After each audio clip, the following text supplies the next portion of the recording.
All right, hello mathematicians. Hope you're all doing well. Today, one of the problems we'll be working with has to do with a garden. So we're gonna be helping plan a garden. So I'm gonna share my screen so you can see the worksheets, and away we go. So let me just get to full screen. Okay, you should be able to see the worksheet now. Okay, so here we go. I'm gonna read the instructions and then we'll talk about some strategies that I want you thinking about. So here I go. Milo and his grandparents were planting a garden in the backyard. They knew they could fit 7 rows of 8 plants in their garden. Well, we can see that, right? We can see an array that's 7 by 8, right? So that's a 7 by 8 array.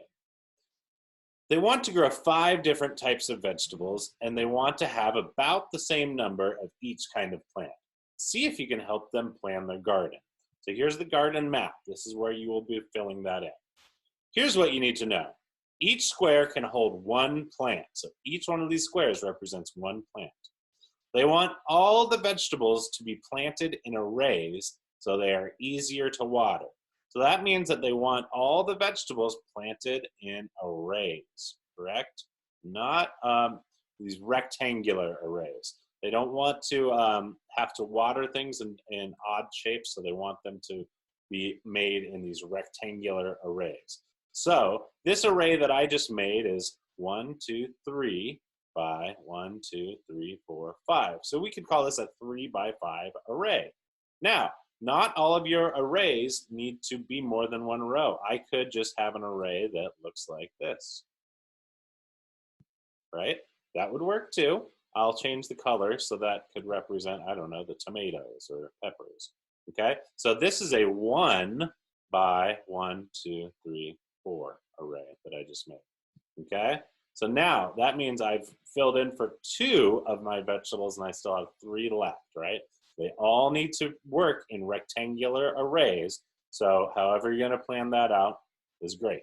And here's what they want to grow. They want to grow carrots, beans, tomatoes, lettuce, and peppers. So maybe you want to use 5 different colored pencils as you're shading this in to represent each vegetable, okay? Those are the things you need to know. Here's what you need to do. Use the garden map to plan and record how they should organize their garden. Make sure each type of vegetable is planted in an array. That's a very important step. So you have to make sure it's planted in an array. Find a strategy to organize your work. Okay, so I'm going to take my arrays out of there to not influence your thinking so that you can do this on your own. Again, there's no right answer for this. There are lots of different ways to do this. So I look forward to seeing how you do that. That'll be fun, okay?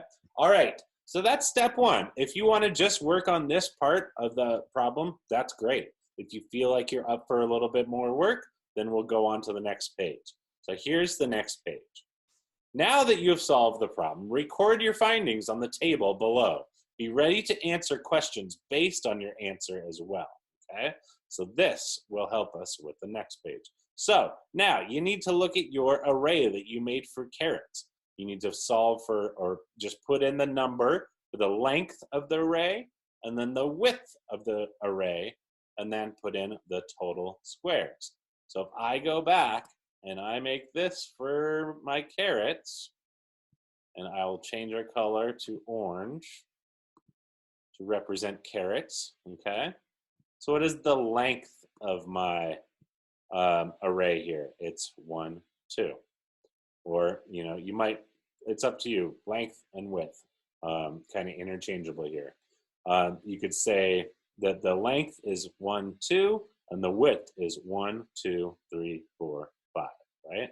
So for this one, I could put the length for carrots was 2, the width was 5, and then how many total squares was it, okay? Well, I can use multiplication. I can go 2 times 5 to solve for that. I could use repeated addition to solve for that. Well, here's a group of 5 here. Here's a group of 5 here. So that's 5 plus 5. Or I could think of it as 5 groups of 2. 2, 4, 6, 8, 10, right? So my total squares I would write would be 10 right here. So you go through and do that for all of your vegetables, And then when you're done with all of that, total up all the number of plants. You should get the total number of plants right here. Then write a big number sentence to match your total. So that would be this number plus this number plus this number plus this number plus this number will give you your total. Lastly, perimeter is the distance around a shape. Use the squares on the first page to find the perimeter of the entire garden. So remember, perimeter, I'm going to get rid of the carrots. Perimeter just means going all around. So this plus this plus this plus this would get our perimeter down here, okay? So maybe this is a good place to stop for you, or maybe you're saying, Andy, I would like to keep going.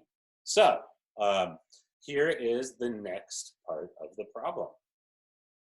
All right, you'll notice at the top there's one is called Form A, and I'm going to flip to the last page. That is Form B. There is just a slight difference in between Form A and Form B, and I will tell you what that is in just a moment. So this form, Form A, and Form B are kind of the same with one small variation. You could choose to do both of these. You can choose to do just one. Maybe you want to stick with Form A. Maybe you want to only do Form B. Maybe you want to do both. It's up to you. That's what's fun about these open-ended math problems.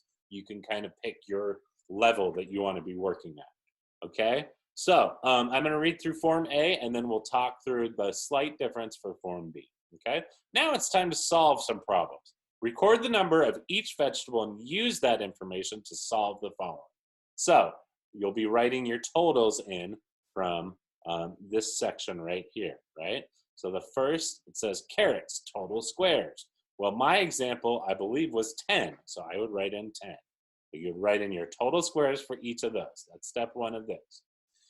Now, listen carefully. Read through and listen carefully. If carrots and lettuce each cost $2 per plant, how much will all the carrots and beans cost? Okay, we're back. I noticed a little typo in that worksheet, so I just had to fix that, and here we go again. All right, the typo was, you can probably see right here, it says if carrots and lettuce each cost $2 per plant, how much will all the carrots and, well, it actually said beans, so I had to fix that, so it says lettuce, okay? So back to where we were. Sorry for the distraction. If carrots and lettuce each cost $2 per plant, well, like I said, I knew I had 10 carrots, so if each one of those costs $2, well, 10 groups of 2, that's going to be 20, or 2 groups of 10, right? Either way you want to think about it. So, and this is optional. Maybe you don't want to do Form A and Form B, but maybe you're ready for a challenge, okay? So you're going to solve for that, and the next part of the worksheet says, if tomatoes, beans, and peppers each cost $1 per plant, how much will all the tomatoes, beans, and peppers cost? So solving for the cost of tomatoes, lettuce, and peppers, as well as the carrots and beans, right? So solving for all the different vegetables, right? At the bottom, it says, how much will the plants cost in all, okay? So going on. Here is Form B. The only thing that's different is that we've changed the price of things just ever so slightly. This is a little more challenging. And here's what makes it a little more challenging. Rather than just using even $2 and $1, we're going to be adding an extra 50 cents to the price. So if carrots and lettuce each cost $2.50 per plant, how much will all the carrots and lettuce cost, right? If tomatoes, beans, and peppers each cost $1.50 per plant, how much will all those tomatoes, beans, and peppers cost? And then once you've solved all that, then you can solve how much will the plants cost in all, okay? So that's what's happening in this little gardening packet. It should be fun for you, and this could be useful in planning out your own garden if that's something you like to do. Okay, so I'm going to stop my share. I think you know what to do now. Have fun with these, and I'll see you all soon.